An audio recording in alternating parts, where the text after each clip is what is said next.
Hey guys, welcome back with me again in this channel. On today's tutorial, I'm gonna show you how you can create the AI filter 1930s look trend by using the CapCut template.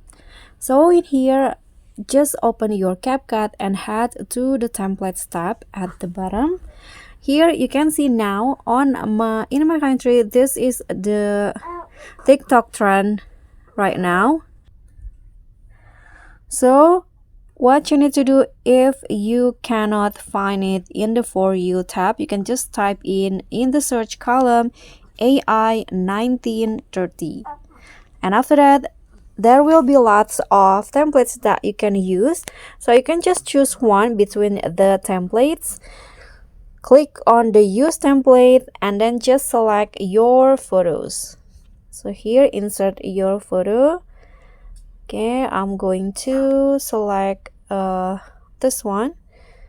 Click on next and wait for the effects to load and apply to your video.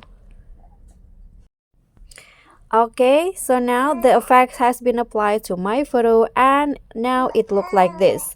You can just export the result.